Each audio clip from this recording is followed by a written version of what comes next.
নমস্কার, আপনারা দেখছেন জনরব মিডিয়া। জনতার কথা বলে। নমস্কার, জনরব মিডিয়া থেকে শুক্লা গাঙ্গুলি।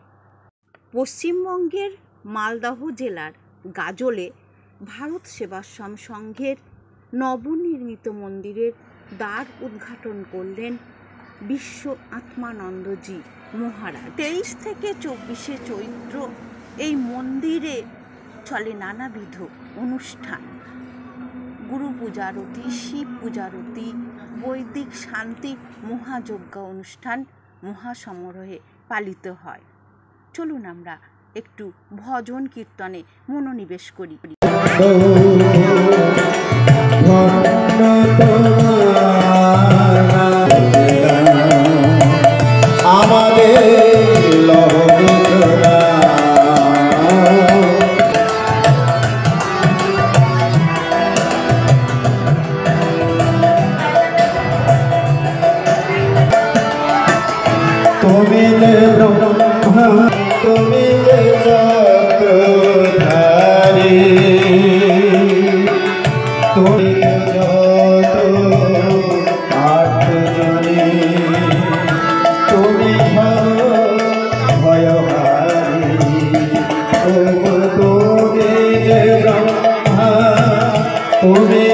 আমরা সবাই মিলে শ্রী শ্রী ঠাকুরকে প্রণাম নিবেদন করি। আমার সাথে সকলে হাত জোড় করে ওম নমঃ বলতে হবে। ওম নমঃ শ্রী ভগবতে প্রণবায়।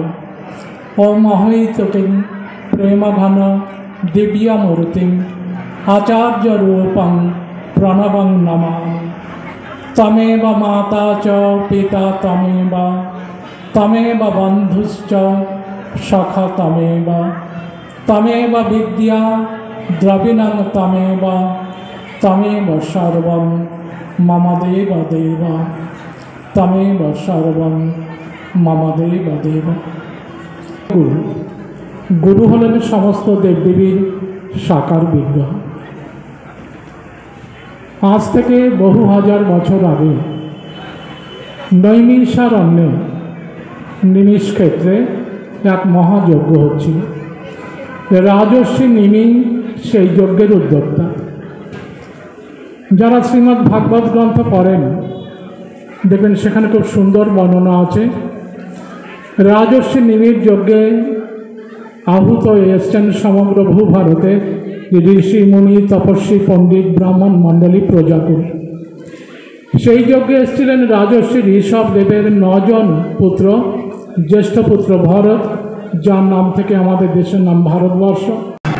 সেই শুভ মুহূর্ত শ্রীমৎ স্বামী বিশ্বপ্রেমানন্দজি মহারাজ, শ্রীমৎ স্বামী বিশ্বানন্দজি মহারাজ এবং অন্যান্য সন্ন্যাসী উপস্থিত ছিলেন।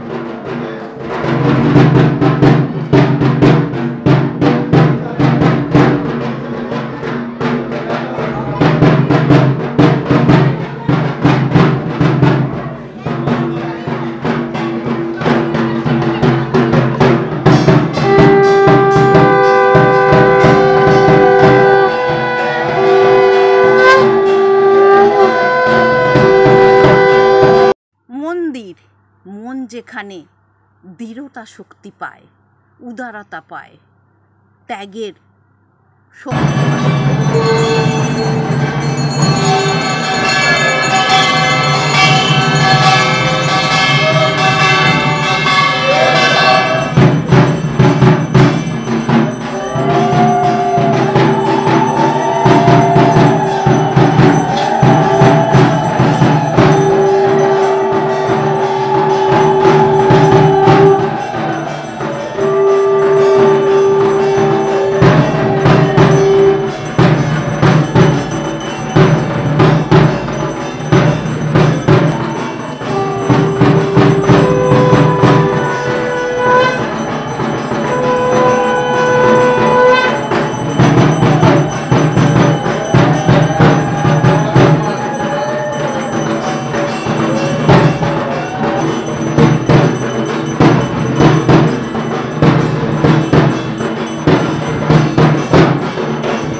তত্ত্বাবধায়ক মহারাজ কি বললেন জনরবকে?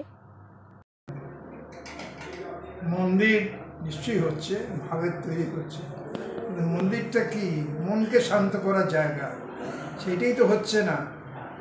মন্দির ভারত সেবাশ্রম সংঘের প্রতিষ্ঠাতা যুগাচার্য শ্রীমৎ স্বামী প্রণানন্দজি মহারাজ বলেছিলেন, মনকে শান্ত করো, মনকে কন্ট্রোল করো, মনকে সংযমিত করো। ধর্ম হচ্ছে কি? ত্যাগ, সংযম, সত্য, ব্রহ্মচর্য। ত্যাগ চাই লোককে ভালো, ত্যাগ মানে গেরুয়া পড়লে ত্যাগ হচ্ছে না। ত্যাগ হচ্ছে মানুষকে ভালোবাসা, ক্ষুদ্র স্বার্থ ত্যাগ করে বৃহত্তর স্বার্থ, অপরকে ভালোবাসাই হচ্ছে ত্যাগ। আর সংযম, জীবনের প্রতিটি ক্ষেত্রেই সংযম দরকার। সে যে কোনো, সে পড়াশোনা হোক, ব্যবহার হোক, খাওয়া দাওয়ার প্রতি সংযম চাই। সৎ হতে হবে এবং ব্রহ্মচর্য পালন করতে হবে, তবেই মন্দিরের সার্থকতা। এই এত সুন্দর মন্দির হয়েছে কেন? নিশ্চয়ই এখানকার পূজ্য স্বামীজি ছিলেন, তার তপস্যা এখানে অনেক 60 বছর আগে কঠোর মাটির ঘরে তপস্যা করেছেন, কঠোর, এবং আদিবাসী উন্নয়ন করেছেন। এখানে 200 ছেলে তখন মানুষ করতেন, এখন কত হাজার হাজার ছেলে এখান থেকে মানুষ হয়েছে। আদিবাসী উন্নয়ন কেন্দ্র, তাদের মধ্যে কি আনন্দ, এত বড় মন্দির হয়েছে। আদিবাসী উন্নয়নের জন্য মন্দির করা হয়েছে গ্রামের মধ্যে, একটা আদিবাসী গ্রাম। তো এখানে মন্দির হয়েছে, মন্দির মানুষকে মনকে শান্ত, প্রত্যেকে মানুষ এসে এখানে ধ্যান করবে, জপ করবে, মনকে মনোনিবেশ করতে, এটা হচ্ছে মন্দির। তো মন্দির করলেই তো হলো না, এখন অভ্যাস করতে হবে, সৎ ভাবনা নিয়ে থাকতে হবে, সৎ সংকল্প করতে হবে। আমি কারো ক্ষতি করব না, কারো অন্যায় করব না, আমি সকলকে ভালোবাসবো, এটি হচ্ছে মন্দিরের উদ্দেশ্য।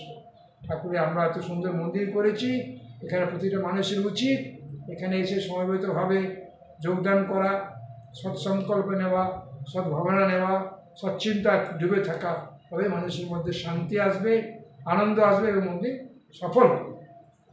আর একটা কথা উঠে আসছে, সবসময় আমরা বলি সর্বধর্ম সমন্বয়। আর সর্বধর্ম সমন্বয় মানে ধরুন আমি হিন্দু, অতএব আমি মুসলমান সেজে প্রার্থনা করব, সেটাই কি সর্বধর্ম সমন্বয়? সর্বধর্ম সমন্বয়, হিন্দু মন্দিরে মুসলমান যদি আসে, আমরা কাউকে, ভারত সেবাশ্রম সংঘ কাউকে ঘৃণা করে না। আমাদের যে গুরু মহারাজের জন্মস্থান ছিল, আবির্ভাব বাজিতপুর বাংলাদেশে, তার যে রান্না করছেও মুসলমান ছিল, চামড় করছে মুসলমান করছে, নৌকো চালাচ্ছে মুসলমান। তো আমাদেরকে ঘৃণা তো কোনো ব্যাপার নেই। যে ঠাকুরকে ভালোবাসে ভাব নিয়ে, আমাদের ওখানে বাজিতপুর বাংলাদেশে গিয়ে দেখুন হাজার হাজার মুসলমান আসে। হ্যাঁ, আমাদের কলকাতায় কিংবা যে কোনো জায়গায় সেবা কাজের মধ্যে হাজার হাজার বন্যার পীড়িত 70% লোকই মুসলমান। হ্যাঁ, আমাদের গরিব গ্রামে, যেখানে গ্রামে চিকিৎসা চলছে, উত্তর 24 পরগনা, দক্ষিণ 24 পরগনা, বিভিন্ন গ্রামাঞ্চলে, হ্যাঁ 60-70% মুসলমান। তো আমরা কী বলছি, খারাপ বলছি? সকলে সমানভাবে কী করছে। সেবাহি পরম ধর্ম, যেটা আচার্য প্রণবানন্দজির আদেশ অনুসারে আপনারা কাজ করে চলেছেন, এই শক্তি বর্তমান প্রজন্মকে কিভাবে তারা ধরে রাখবে, তার জন্য যদি একটা মেসেজ দেন। এইটাকে ধরে রাখতে মানুষকে, মানুষের মধ্যে সেবা পরম ধর্ম হয় নাকি, মানুষকে ভালোবাসতে। আমি শুধু নিজের জন্য, আমার বাড়ি, আমার ঘর, আমার ছেলে, এইটুকুর মধ্যে সীমাবদ্ধ থাকবো না। আমার বৃহত্তর স্বার্থ চাই, উদার হতে হবে, তবেই জীবন পবিত্র হবে। আচার্য স্বামী প্রণবানন্দজি মহারাজ বলেছে, উদারতাই জীবন, পবিত্রতাই জীবন। যে যত উদার হবে, যে যত মানুষকে ভালোবাসবে, ততই উন্নতি হবে। আপনার নাম আর ডেজিগনেশন? স্বামী বিশ্বাত্মানন্দ, প্রধান সম্পাদক, ভারত সেবাশ্রম সংঘ। এইভাবেই জনরব পত্রিকার ডিজিটাল প্ল্যাটফর্ম জনরব মিডিয়া জনগণের জন্য। আপনারা দেখছিলেন জনরব মিডিয়া। আবার আসছি।